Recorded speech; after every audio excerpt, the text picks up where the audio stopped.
Bonjour tout le monde. Aujourd'hui, on va essayer de voir le protocole qu'on appelle FTP. FTP, comme vous le voyez, c'est un protocole de transfert de fichiers. En anglais, ça signifie File Transfer Protocol. C'est un protocole qui nous permet d'échanger des fichiers entre deux machines. Le protocole FTP est un modèle, client-serveur. C'est-à-dire, entre les deux machines, il y a une machine qui envoie des ordres. Cette machine s'appelle le client. Et l'autre machine attend les requêtes pour effectuer des actions. Cette machine s'appelle le serveur, comme vous le voyez sur la figure devant vous. La machine client, pour qu'elle puisse utiliser le protocole de FTP, doit avoir un logiciel qu'on appelle le logiciel, on appelle ça client FTP. Et puis moi, je vous conseille, si vous voulez pratiquer le protocole de FTP, d'utiliser le logiciel qu'on appelle FileZilla. C'est un logiciel qui est gratuit, que vous pouvez télécharger au niveau de l'internet et puis qui vous permet de mieux apprendre le fonctionnement du protocole FTP. Donc pour le côté client, vous pouvez utiliser FileZilla. C'est un logiciel qui a beaucoup d'avantages parce que non seulement si vous voulez travailler sur le côté serveur aussi, il y a un programme, le programme de FileZilla vient avec le serveur FTP aussi. Donc grosso modo, c'est ça que je voulais souligner. Il faut que du côté des clients, que le logiciel de FTP, du client FTP soit installé. De même que du côté serveur, il faut que le logiciel de FTP soit aussi installé. Donc grosso modo, je pense que vous avez compris. Donc maintenant, on va essayer de voir comment la communication se fait entre le client et le serveur. Vous savez que c'est le client qui envoie en premier lieu ce qu'on appelle une requête. Et ces requêtes-là est formulée sous forme de commande. De commande que le serveur va en quelque sorte examiner et puis va envoyer une réponse par rapport à cette commande. Maintenant, après ça là, soit vous savez que le logiciel là c'est utilisé pour le transfert des fichiers. Donc soit il y a deux façons de transférer le fichier. Soit le client il télécharge le fichier à partir du serveur, soit le client il envoie un fichier au niveau du serveur. Dans chacune de ces cas-là, par exemple, si le client envoie un fichier au niveau du serveur, c'est ça qu'on appelle, en anglais on appelle ça upload. Il faut connaître ce terme-là. Si le client envoie un fichier au niveau du serveur, on appelle ça upload. Maintenant, si le client reçoit ou bien télécharge un fichier à partir du serveur, on appelle ça download. Donc, si vous entendez upload, download avec FTP là, il faut savoir faire la part des choses. Je voulais vous éclaircir à propos de ça. Maintenant, on va essayer de voir la méthode de communication de FTP au niveau de la couche transport, les ports qui sont utilisés. Vous savez que FTP est différent de certains protocoles, comme par exemple si on prend le protocole de HTTP, ou bien il y a beaucoup de protocoles qui utilisent seulement un seul port. Mais pour FTP, il utilise deux numéros de port. Et puis la raison pour laquelle on va essayer de retourner sur le schéma ici là, comme vous le voyez, vous voyez que la machine, le client ici, il envoie des commandes pour en quelque sorte demander au serveur un transfert de fichiers. Maintenant, ce qui se trouve ici là, pour le transfert des fichiers, il y a un port qui est utilisé, et puis en même temps pour l'envoi des commandes, il y a un autre port qui est utilisé. C'est la raison pour laquelle les deux ports que vous voyez ici là sont utilisés. Le port 21 et le port 20. Pour le port 21, c'est utilisé pour l'envoi des commandes. Cela veut dire les commandes qui sont envoyées et puis les réponses du serveur. Tous ces éléments-là, tous ces paquets-là passent au niveau du port, utilisent le port 21. Tandis que si c'est pour le transfert des fichiers, le port qui est utilisé, c'est le port 20. Maintenant, il y a un autre problème qui se passe au niveau que beaucoup de gens ne comprennent pas à propos de FTP, c'est ce qu'on appelle mode actif et mode passif. Il y a ce qu'on appelle mode actif. Par exemple, mode actif, le serveur, comme vous le voyez ici là, je l'ai écrit, le serveur ouvre la connexion TCP pour le transfert des fichiers. Tandis que pour le mode passif, le client ouvre la connexion TCP pour le transfert des fichiers. Je pense que vous n'avez pas compris. Ça là, je l'ai écrit, mais je vais essayer de vous expliquer pour que vous puissiez mieux comprendre. Par exemple, en mode actif, si je dis le serveur ouvre la connexion TCP, cela veut dire qu'en mode actif, c'est le client qui joue le rôle d'un serveur. Par exemple, pour le transfert des fichiers, c'est le client qui, en quelque sorte, ouvre un port et attend en quelque sorte que le serveur initie la connexion. Tandis que si c'est le mode passif, le client il reste client. Mais il faut mettre en tête que si c'est le mode actif là, c'est le client qui joue le rôle de serveur. C'est lui en quelque sorte qui attend la connexion et puis il ouvre un port. Beaucoup de gens n'aiment pas le mode actif parce que si vous êtes quelqu'un qui utilise, je ne sais pas si vous connaissez la technologie de NAT, cela veut dire Network Address Translation. Si vous utilisez NAT, le mode actif, ça ne passe pas avec NAT. Donc la plupart du temps, les gens préfèrent utiliser le mode passif parce que le mode passif, le client il reste client. Donc la connexion est initiée pour le transfert des fichiers est initiée par le client. Donc lui, il ne va pas en quelque sorte indiquer au serveur le numéro de port qu'il va choisir. Tandis que si c'est le mode actif, c'est le client qui impose au serveur le numéro de port qu'il doit choisir pour le transfert des fichiers. Je pense que vous avez compris. Maintenant, on va essayer d'aller ici là, finalement pour les commandes. J'ai mis quelques commandes pour que vous puissiez familiariser avec ça là. Par exemple, commande RETR.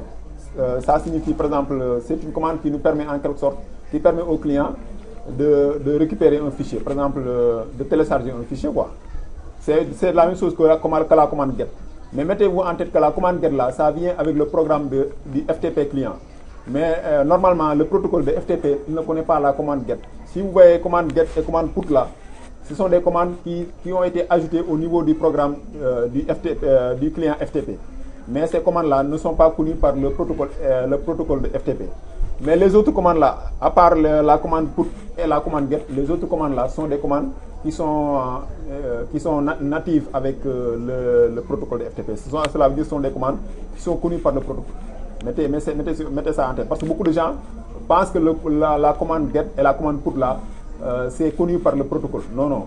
C'est seulement les gens qui ont créé les programmes du client de FTP qui ont en quelque sorte fait en sorte que la commande GET et la commande PUT peuvent aller avec le protocole.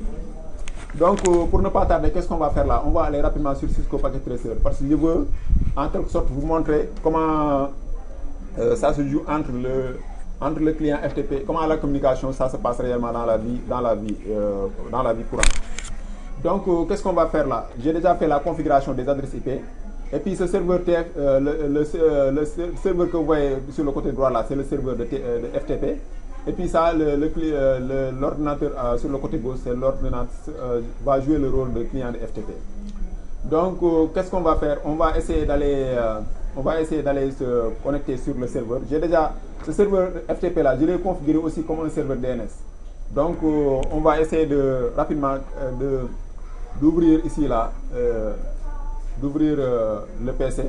Et puis, on va aller sur en quelque sorte, si vous êtes dans une machine Windows là, pour aller sur FTP, vous pouvez aller sur la ligne de commande. Par exemple, le command prompt. Vous allez là-bas, vous faites FTP et puis vous mettez soit l'adresse IP du serveur, soit vous mettez le nom. Vous avez les deux possibilités. Moi, ici, avec cette démonstration-là, j'ai déjà fait la configuration des adresses IP. Qu'est-ce que je vais faire là? Je vais aller sur la commande, sur la ligne de commande, et puis je vais dire FTP. Attends, je vais sortir en majuscule, je vais mettre ça en majuscule. Je vais dire FTP, et puis je vais dire 192.168.1.2. Ça, c'est le numéro du FTP serveur, comme vous le voyez ici là. Donc, une fois qu'on fait ça là, ça doit aller. Mais attends, avant d'exécuter cette commande là, qu'est-ce qu'on va faire? On va aller sur le serveur TFTP parce qu'il y a une configuration que vous devez faire pour les gens qui ne connaissent pas. Par exemple, si vous travaillez sur Cisco Packet Tracer là, la configuration est là. Moi, j'ai pas ajouté d'utilisateur. Par exemple, vous voyez l'utilisateur ici là, c'est Cisco. Mais si vous voulez là, vous pouvez ajouter un utilisateur parce que avec le FTP serveur là, il y a des utilisateurs qu'on met au niveau du FTP serveur et puis on va les donner des droits d'accès. Par exemple, vous voyez l'utilisateur Cisco ici, là, il a tous les droits d'accès. Il a le droit d'accès de lire, de modifier, de faire la liste et tout ça là. Il a tous les droits. Par exemple, on peut ajouter un autre utilisateur pour vous montrer comment on fait, comment on ajoute un utilisateur au niveau d'un serveur de FTP. On va ajouter l'utilisateur, par exemple, Bob. Et puis son mot de passe, pour simplifier là, on va dire Bob. Mais dans la vie courante, faut pas utiliser des mots de passe qui sont simples. Et puis, vous voyez, il m'a dit il faut sélectionner les permissions. Vous voyez, ça c'est la permission pour l'écriture. Ça c'est pour la lecture. Ça c'est pour en quelque sorte avoir les droits de suppression, de rename et tout ça là. Je vais essayer de donner à Bob tous les droits. Vous voyez, quand ça vient ici là, vous voyez, Bob a tous les droits. Maintenant, on va essayer d'aller rapidement sur la machine, de retourner sur la machine du client FTP. Et puis, on va exécuter la commande. Vous voyez, il a dit trying to connect. Maintenant, il a connecté. Il dit welcome to the FTP server. Comme vous le voyez ici là. Maintenant, il me demande username. Cela veut dire que c'est l'utilisateur qu'on a créé ici là. On va mettre Bob. Et puis, il va dire username OK. Cela veut dire que ça passe. Si on avait mis un autre utilisateur qui n'est pas sur la base de données, ça va rejeter le truc là. Et puis, le mot de passe, on met Bob. Et puis, vous voyez, et puis Bob, il dit passive mode. C'est le mode passif que je vous expliquais là. Vous voyez que le serveur, lui, comme je vous l'ai dit, la plupart du temps, c'est le mode passif qui est utilisé. Parce que le mode actif là, ça peut vous créer des problèmes, surtout avec la technologie de NAT que je vous ai expliqué. Donc, grosso modo, c'est ça. Quand vous connectez sur un serveur TFTP là, vous allez vous présenter avec une ligne de commande comme ça là. Maintenant, pour transférer un fichier là, qu'est-ce que vous allez faire? Il faut essayer de savoir les fichiers qui se trouvent au niveau du TFTP, du FTP serveur. Par exemple, qu'est-ce qu'on va faire? On va faire, par exemple, dir,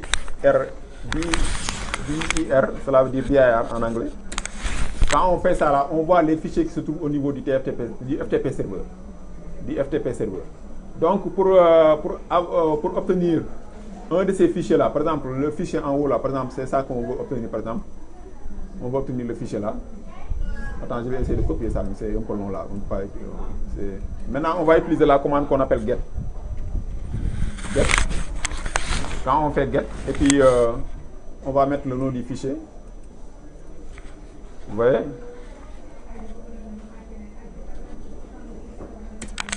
Vous voyez ça, c'est en train de demander le fichier au niveau du FTP serveur. Vous voyez? On va essayer d'attendre un peu pour que le fichier là soit transféré au niveau de la machine. Vous voyez, comme vous le voyez maintenant, le fichier a été transféré. Il dit transfer complete. Vous voyez, ça a été un fichier qui était un peu long là. C'est pourquoi vous voyez, ça a pris même 146, à peu près 147 secondes comme ça quoi. Donc, qu'est-ce qu'on va faire là? Maintenant, on va essayer de sortir d'ici là. Pour sortir d'ici là, vous faites quit. Vous faites QUIT. Et puis vous sortez de là-bas. Maintenant, qu'est-ce que je vais faire là? Je vais essayer d'aller sur simulation mode là. Et puis on va filtrer les paquets de FTP ici là. Voilà, on va retourner. Maintenant, cette fois-ci là, on va connecter sur le serveur FTP. On va dire FTP 192.168.1.2. C'est l'adresse du serveur FTP. Voilà. On connecte. Voilà. Maintenant, puisqu'on est sur simulation là, on va essayer d'aller voir le paquet. Vous voyez, le paquet, ça part du FTP serveur, mais ne vous en faites pas. Ça devait partir de ce truc là. Attends.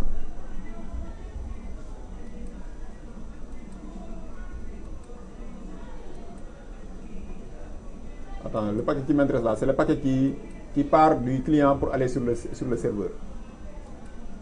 Vous voyez? Vous voyez, maintenant, on va essayer de retourner. Vous voyez que, en premier lieu, là, c'est le paquet, ça part du serveur pour venir au niveau du client. Et puis, vous voyez que là, comme je vous le disais, la source du port qui est utilisée là, puisque c'est c'est au niveau du transfert des commandes. Donc vous voyez que le port qui est utilisé, comme je vous le disais là, 21 là, c'est utilisé pour en quelque sorte pour transférer les commandes là, pour l'échange des commandes entre le serveur et le client. Donc on va essayer d'aller maintenant retourner sur notre client. Vous voyez que ça nous demande username. On va essayer de mettre, par exemple, on ne va pas utiliser Bob pour ce scénario-là. On va dire Cisco. Il y a un username qui est Cisco là-bas, au niveau de la base de données. On va dire Cisco. Et puis quand on dit Cisco là, il va envoyer le paquet. Vous voyez le paquet est envoyé. On va essayer d'ouvrir ça là. Pour essayer de voir. Vous voyez, il a dit user. Vous voyez, j'ai mis Cisco. Il a mis ça même au niveau de la couche 7 là, de la couche application du modèle ici là. Vous voyez FTP, il dit user, Cisco.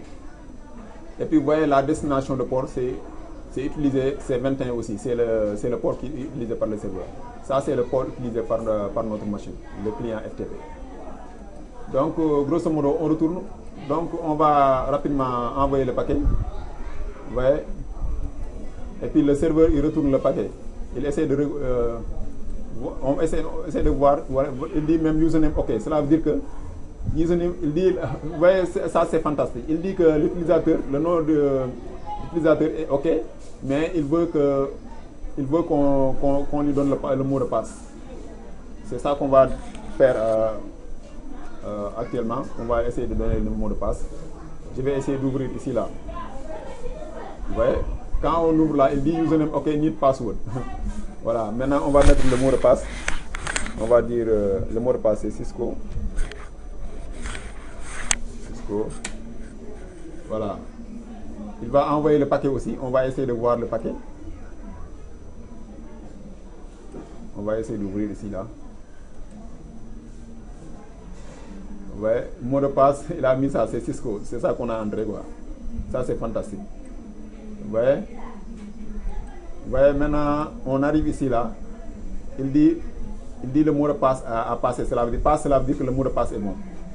Donc on doit normalement avoir la session de FTP au niveau de notre client, de notre machine client là. On va essayer d'aller ici là rapidement ouvrir. Vous voyez, fantastique. On a déjà le truc là. Vous voyez que les choses là, ça, comme vous le voyez sur Packet Tracer là, c'est la même chose dans la vie courante. Par exemple, si vous allez sur un serveur TFTP là, c'est cette procédure qui est employée. Par exemple, ça, le numéro de port 21 là, c'est utilisé pour l'échange des commandes. Par exemple, le client il envoie une commande et puis le serveur il répond. Mais quand c'est le transfert des fichiers là, c'est le port 20 qui est utilisé. Il faut mettre ça en tête. Donc grosso modo, c'est ça que je voulais vous éclaircir parce que beaucoup de gens ne comprennent pas ça quoi. Donc grosso modo, c'est ça l'objectif de cette vidéo. Je pense que vous avez appris quelque chose et je vous remercie d'avoir regardé et je vous donne rendez-vous à la prochaine. Merci beaucoup.